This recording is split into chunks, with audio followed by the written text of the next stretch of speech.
Halo, Assalamualaikum warahmatullahi wabarakatuh. Selamat pagi dan salam sehat untuk kita semua. Tetap semangat ya. Jadi teman-teman engineer, Anda semuanya tentu engineer di kapal ya. Seperti kita ketahui bahwa permesinan kapal itu umumnya berada di bawah daripada bagian kapal. Bahkan nyaris selalu di bawah garis air. Bahkan ya secara umum berada di bagian buritan daripada kapal. Seperti kita sama-sama tahu, tentunya masing-masing kapal mempunyai bentuk yang berbeda-beda. Tentunya ada kapal tanker, ada kargo, ada general kargo, ada kapal kontainer, ada juga passengers, ya. Ada juga tentunya supply ataupun harbor tug dan lain sebagainya. Namun secara umum tentunya permesinan kapal atau terutama kamar mesin ya, kamar mesin dan mesin bantu itu berada di bawah di dalam kamar mesin. Jadi gambaran umumnya itu demikian. Permesinan kapal itu tentunya ada yang di dek ya, di dek atau di geladak. Namun ada juga tentu yang secara umum di kamar mesin. Nah, di kamar mesin juga tentu secara umum terbagi menjadi dua, yaitu ada permesinan penggerak utama dan ada juga yang disebut dengan permesinan bantu. Fungsi daripada mesin penggerak utama, seperti kita sama-sama tahu, yaitu untuk menggerakkan kapal, ya. Untuk menggerakkan kapal dengan cara memutar baling-baling tentunya, supaya kapalnya itu dapat bergerak maju ataupun mundur ya. Tentu secara aturan memang demikian. Jadi kapal itu tentunya harus dapat melakukan olah gerak ataupun manuver.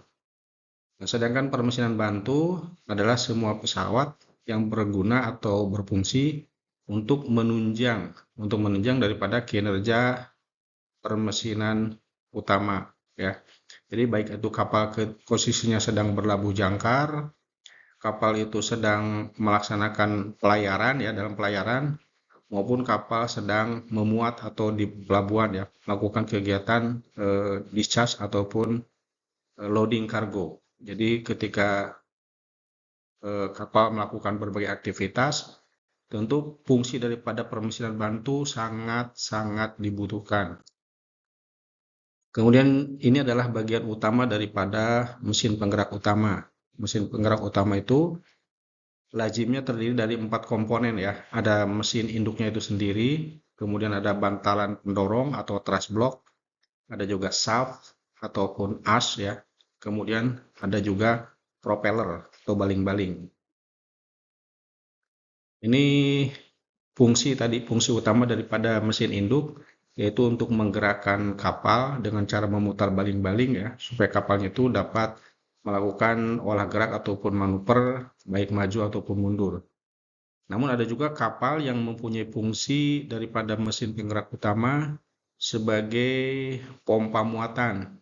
Ini umumnya terdapat pada kapal-kapal tanker yang ukuran kecil ya, biasanya yang di bawah 1000 ton. Itu biasanya ada juga yang menggunakan mesin penggerak utama di coupling atau dikoppel dengan pompa kargo ataupun pompa muatan. Ada juga yang fungsi daripada mesin penggerak utama sebagai generator listrik. Ini yang disebut dengan shaft generator ya. Jadi itu tentu tergantung daripada desain daripada kapalnya. Ini masing-masing kapal tentu berbeda-beda. Nah, inilah tantangan bagi Anda sebagai engineer ya, engineer di kapal, itu tentu harus mengetahui semuanya. Dan saya yakin penyesuaian ataupun pemahaman itu ya dibutuhkan waktu tentu. Tapi biasanya kurang dari 1 minggu ya saya yakin Anda dapat memahami berbagai proses ataupun permesinan yang berada di kapal saudara-saudara.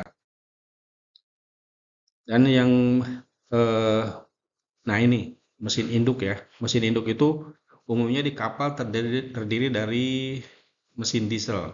Mesin diesel juga tentu bervariasi. Ini hanya tampilan saja secara umum. Tampilan umumnya ketika mesin diesel itu kira-kira demikian. Jadi ya tentu merek juga bermacam-macam ya. Saya yakin Anda juga sebagai engineer mengetahui tentu ada Yanmar, ada Cummins, ada Akasaka ya. Mohon maaf saya menyebutkan merek, maksudnya itu merek ya.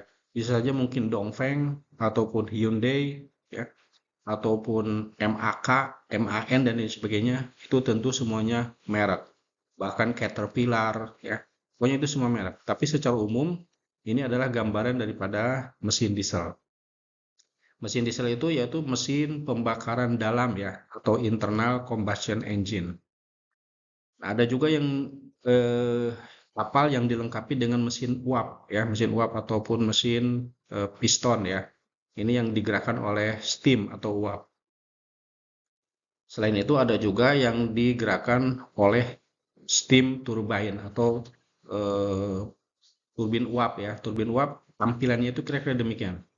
Jadi tampilan turbin uap ketika dibuka atau dibuka covernya ya, diangkat covernya, itu tampilan itu di dalamnya demikian. Ini terlihat sudu-sudu turbin ya. Jadi turbin ini didorong oleh steam atau uap dan tentu ada poros atau shaft ya. Dan porosnya itu bisa digunakan untuk berbagai macam tentunya. Dan putarannya tentu bisa diatur ya, disesuaikan. Apakah putarannya mau half ataupun eh, slow ataupun dead slow atau bahkan full. Ketika full away ya tentu akan disesuaikan dengan ada pengaturan daripada regulatornya ya. Kemudian nah, kalau mesin diesel tadi disebut dengan internal combustion engine ya atau ICE, ICE. Jadi mesin diesel itu mesin pembakaran dalam. Sedangkan turbin uap ataupun torak itu karena proses pembakaran terjadinya di boiler, jadi pada turbinnya itu tidak terjadi proses pembakaran. Proses pembakaran itu hanya terjadi di boiler ataupun di ketel uap, ya, sehingga disebut dengan external combustion engine atau mesin pembakaran luar. Ya. Ini yang gambarannya daripada external combustion engine. Jadi boiler ya, boiler dia membakar air. Ya, boiler juga tentu bermacam-macam, ada water tube, ada juga fire tube. Kalau water tube ya di dalam pipanya itu berisi air, dia dipanasi sehingga akan menguap dan uapnya itu akan menggerakkan sudu-sudu turbin. Sehingga di turbin itu tidak terjadi proses pembakaran. Itulah kenapa disebut dengan external combustion engine. Ini kalau saya sebutkan seperti ini ya sepertinya mudah ya, tapi Anda yang di kapal ya tentu Anda akan lebih memahami ya bagian-bagiannya dan sebagainya. Secara secara umum kira-kira gambarnya itu demikian. Jadi tentu Anda lebih memahami. Saya yakin Anda lebih paham ya yang di lapangan. Jadi Anda yang lebih paham di lapangan, jadi tentunya saya yakin Anda akan lebih mengetahui proses. Tapi tentu kita mengarahkan bahwa ya tentunya kalau di kapal ada panel ya, panel listrik dan lain sebagainya, ada safety daripada boiler. Karena boiler itu tentu persyaratannya harus dilengkapi dengan berbagai pengaman ya, pengaman boiler. Di antaranya ada safety valve, ya ada safety valve, ada juga blow up dan blow down, ada juga tentunya manometer, ya manometer itu untuk mengetahui tekanan daripada boiler dan lain sebagainya, ya. Kemudian berikutnya adalah, nah ini kalau ini mesin diesel, ya mesin diesel. Nah mesin diesel ini saya yakin teman-teman lebih familiar ya, lebih familiar dengan mesin diesel atau internal combustion engine. Jadi proses pembakaran terjadi di dalam silinder. Di dalam silinder sehingga itu tadi disebut dengan internal combustion engine di mana bahan bakar dikabutkan dan dimampatkan oleh piston sehingga di dalam ruang silinder terjadi ledakan dengan temperatur ya tentunya sangat tinggi. Nah, ini temperaturnya ya di atas 1000 derajat Celcius sehingga terjadi ledakan, dan ini yang menjadi menggerakkan eh, crankshaft ya, crankshaft berputar dan piston tentunya akan bergerak naik dan turun. Terus secara bergantian demikian. Nah, kalau disimulasikan kira-kira gambarnya demikian. Jadi bahan bakar itu dikabutkan ya, disemprotkan, dan piston tentu melakukan pergerakan naik dan turun, dan valve valve juga tentu ada yang terbuka dan tertutup ya, ada intake valve dan ada exhaust valve.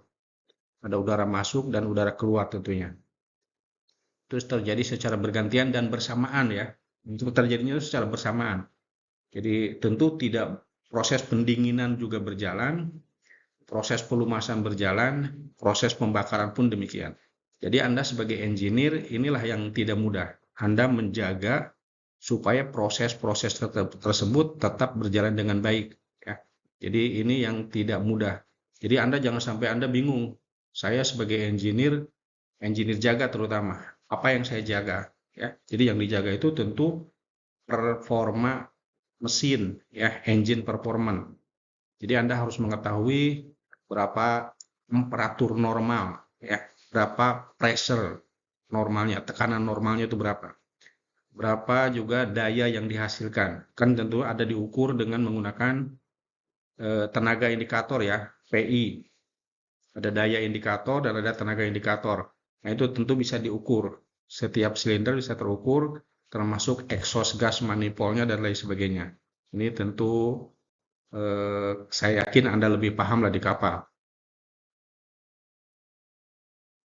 Nah, di kapal itu umumnya mesin diesel itu terdiri dari dua jenis ya. Ada mesin diesel 2 tak dan mesin diesel 4 tak, atau 2 stroke dan 4 stroke. Secara secara teori 2 tak itu dalam satu kali putaran ya, satu kali putaran poros engkol menghasilkan 2 langkah torak atau 1 langkah tenaga. Jadi terdiri dari 2 langkah torak dan 1 kali putaran poros engkol dan 1 langkah tenaga. Sehingga kalau di toren itu 1 kali putaran langsung top, 1 kali putaran langsung top lagi. Berbeda dengan eh, yang mesin 4 tak ya, 4 tak atau 4 stroke. 4 stroke itu 2 kali putaran ya, 2 kali putaran poros engkol dan 4 langkah torak.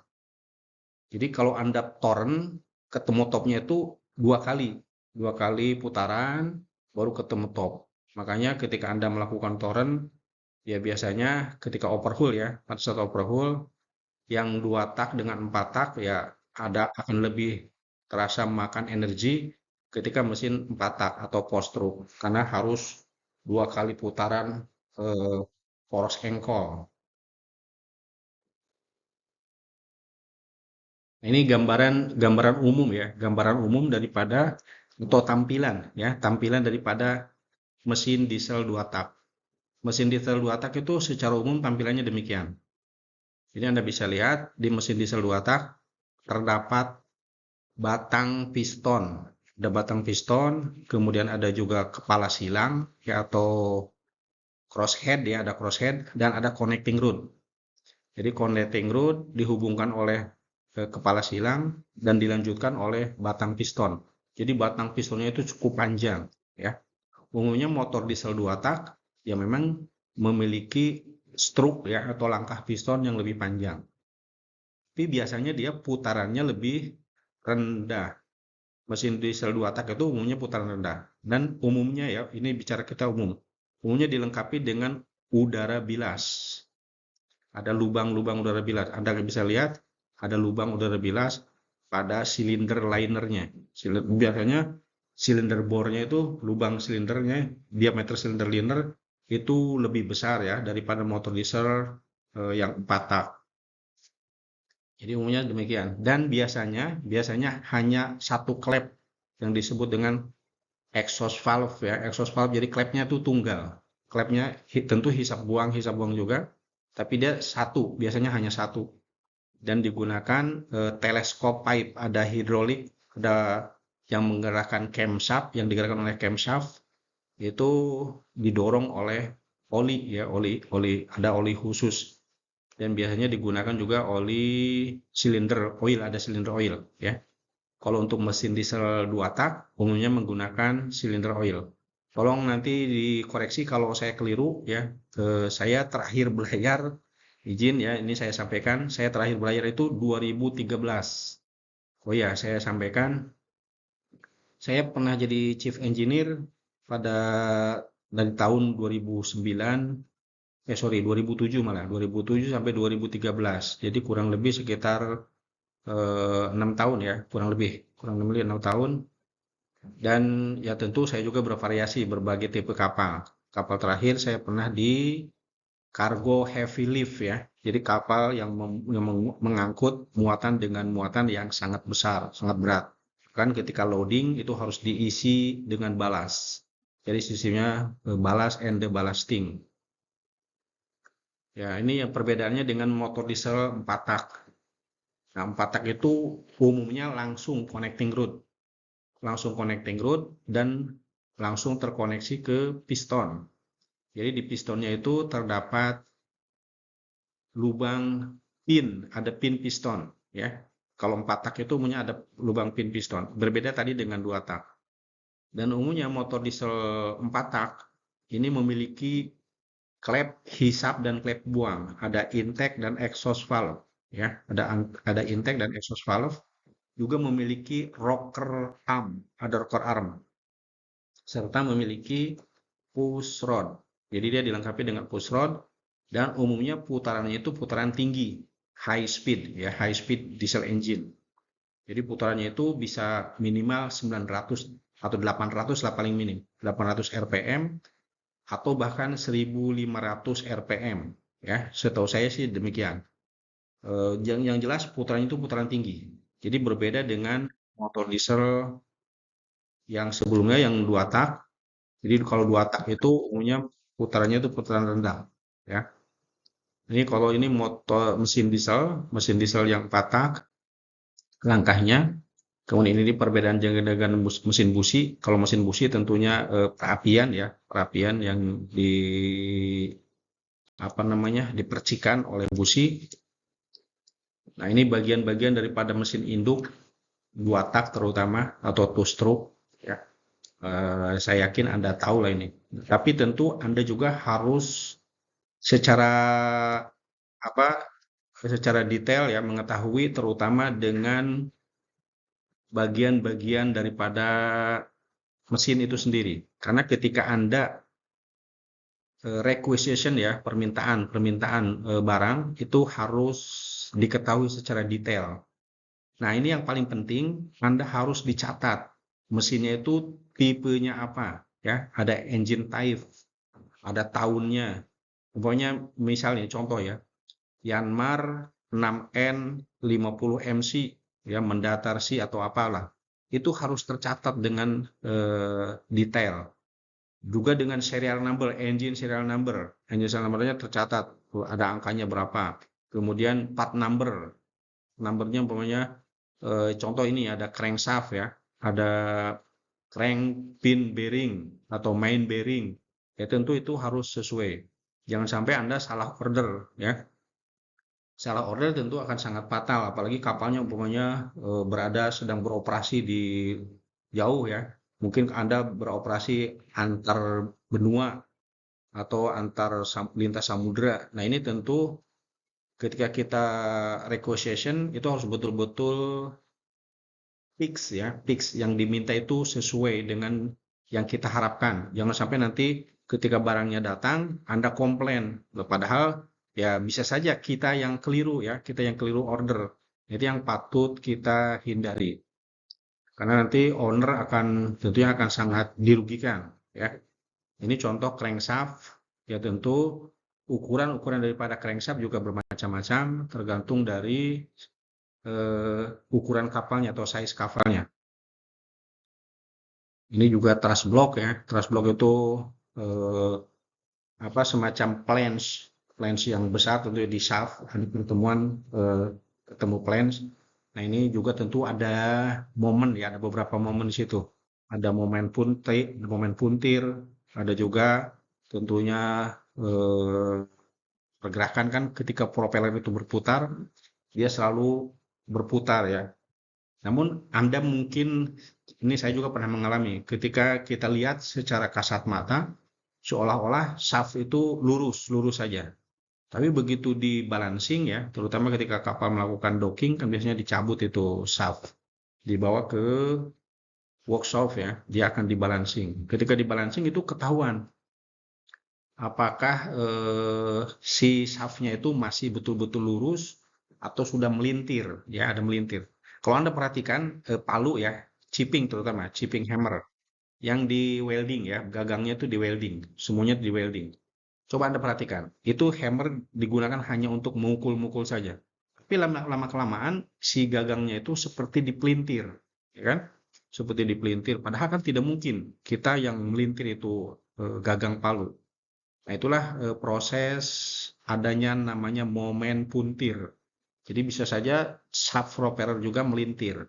Nah, ini makanya ketika kapal dengan running hours-nya, jam kerja yang tinggi, semakin tinggi jam kerja atau running hours-nya, tentunya akan semakin besar juga resiko untuk perawatannya ya.